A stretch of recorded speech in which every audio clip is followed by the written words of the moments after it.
Guys, andito ako sa Imus, Cavite.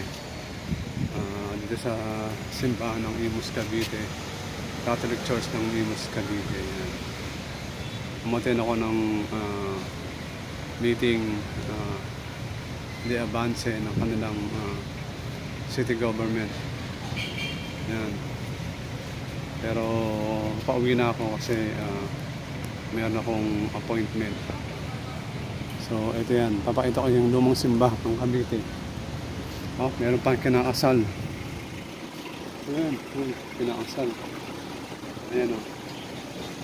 Titignan ko dito yung lumang bell ng Cavite. Kaya i-video ko siya. Kinakasal pa. Kinakasal o. Ayan o. Ayan o. Meron pang kinakasal. Ito yung simbahan ng Imus, Cavite. Medyo luma na itong Imus Church. Ito, yan. Pupuntahan ko yung kanilang bell house. Titingnan ko. Yan. Yan, ganda. Limang araw ngayon, alas 4 na. Ito yung mga lumang bell. Ayan, ang ganda. Nanapit ko. Ayan, yung mga grabe. Mga 18th century pa ito. Ayan o. Monsignor Pedro Abad, Parish of Del Pilar, 1968, June 29. Ayan. Ito naman yung pinakamalaki. Pinakamalaki nilang bell. Ayan o.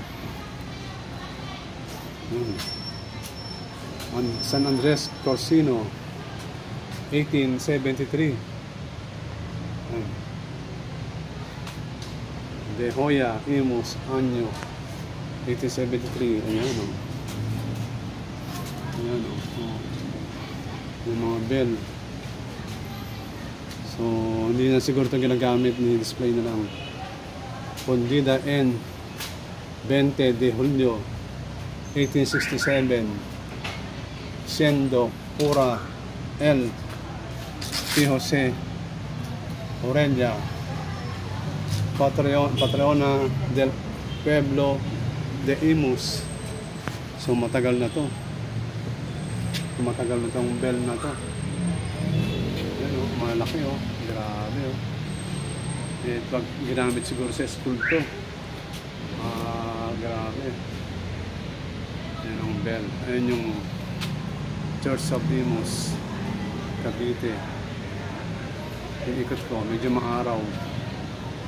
Yan. Dito tayo sa loob ng simbahan. Wala ng church. Yan, pinakasal. Yan, luma o. Pingas-pingas pa. Grabe o. Ang kapal o. Nasa 2 inches ang kapal. Tingnan natin ilalim o. Grabe. Ang klaseng bell yan. Yung kahoy na ginamit o. 18th century din. Grabe, mga tibay na kahoy ito. Hindi ito kaya ng anay. Ayan o. Grabe o. Tibay. Grabe. Nakakatawa naman ito, mga ganitong bagay na itatabi ng ating bansa. Kaya napakahalaga itong mga ganitong bagay. Siguro kung bibilihin ito, naka-minion na ito. Minion. Ayun yung kinakabitan niya, angkla. Ang bell. Yung kahoy.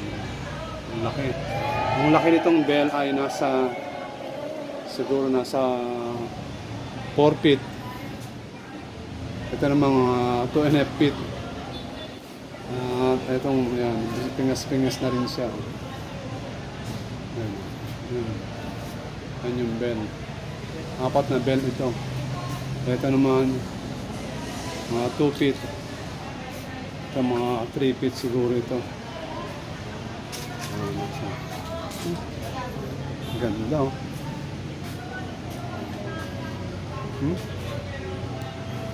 Yan ang Imus. Bayan ng Imus. Yan. So dito na lang.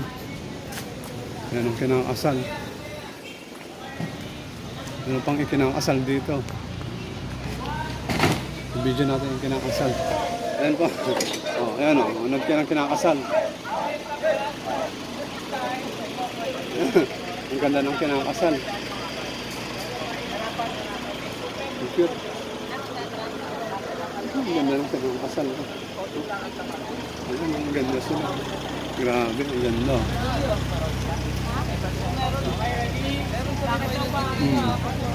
Ano pang kinakasal?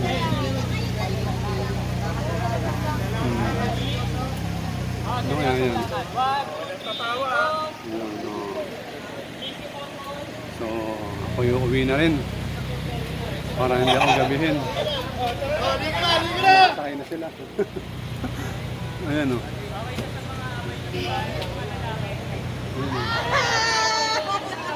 Okay, congrats. Congrats. Sa ikakasal. Sa kinakasal. Congrats so.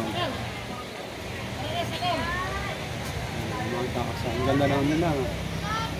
Ang ganda ng kanilang... Siguro pala ito eh. Ayun o. Ayun o. Oh, sige na. Guys, hanggang dito na lang. Ako'y yayaon na. It's 4:10 ng hapon. Mahangin dito. Mahangin. Ayan. Imus.